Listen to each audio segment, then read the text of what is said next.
পটল তো আমরা সবাই খাই, কিন্তু পটল পাতার ভাজা খেতে কেমন হয় খেয়ে দেখেছেন কি? এই যে, এটি হলো খেসারির ডাল, আর এর সঙ্গেই মিক্সড করে বাটা হয় পটল পাতা। আর সেই পাতা আর এই ডাল একসঙ্গে মিক্সড করে তলা হয় বড়া বা পকোড়া, যাই বলুন, কিন্তু খেতে হয় বেশ সুন্দর। একবার খেয়ে দেখি। এইখানে ডালটি প্রথমে বেটে নিচ্ছি, তারপরে বাড়বো পটল পাতাগুলো। আগে ডালটা বেটে সরিয়ে নিচ্ছি একটা জায়গায়। যদি পটল পাতাগুলো নরম হয় তবে কিন্তু বেশ ভালো, একটু যদি শক্ত পাতা হয় সেটা হয়তো তেতো লাগতে পারে, কিন্তু এখনও পটল পাতা এতটা তেতো হয়ে যায়নি, কারণ রোদের তাপ যত বাড়ে এর পাতাগুলোও ততটাই তেক্ততা হয়। আর এই যে, পাতাগুলো একসাথে নিয়ে একটু ছেঁচে নিয়ে তারপরে বেটে নিচ্ছি, নিয়ে একটি জায়গায় নিয়ে নিলাম। এরপরে শিলটাকে একটু জল দিয়ে ধুয়ে নিচ্ছি, কারণ শিলটা তো বাইরেই আছে, রোদের তাপে এখনই শুকিয়ে যাবে। সেই জন্য আগে একে ধুয়ে পরিষ্কার করে রেখে দিচ্ছি।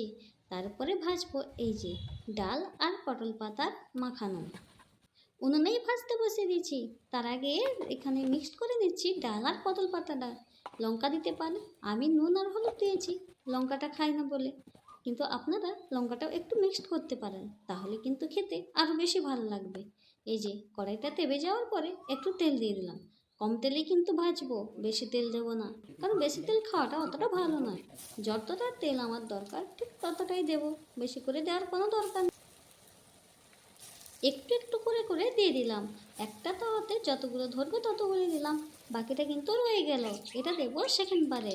এইবারে গরম হয়ে যাওয়ার পর সব কিছু কিন্তু উল্টে দিলাম, আর বাকি এদিক ওদিক উল্টানোর পরে একটা বাটিতে করে নিয়ে নিলাম। এরপরে যেটুকু রয়ে গেছে সেইটুকু আমরা দিয়ে দেবো আবার। ডাল আর পাতাটা মিক্সড করার পরে একটু ভালো করে ফেটিয়ে নেবেন, তাহলে কিন্তু এটা অনেক হালকা হয়ে যায়, না হলে বড়াটা একটু শক্ত শক্ত হয়। সেই জন্য ভালো করে আগে আমি ফেটিয়ে নিয়েছি, তারপরেই কিন্তু এটা কড়াইতে দিয়েছি। আর এই যে উনুনে জ্বালান দিচ্ছি, আজকে পাতার জ্বালান দিয়ে দিলাম, কারণ রোদের তাপের জন্য সব কিছু বেশ সুন্দরভাবে জ্বলে যাচ্ছে। আর এই যে সব কিছু কিন্তু ভাজা হয়ে গেল কড়াইতে, যতটা নিয়েছিলাম ততটাই, আর খেতে বেশ কিন্তু দারুণ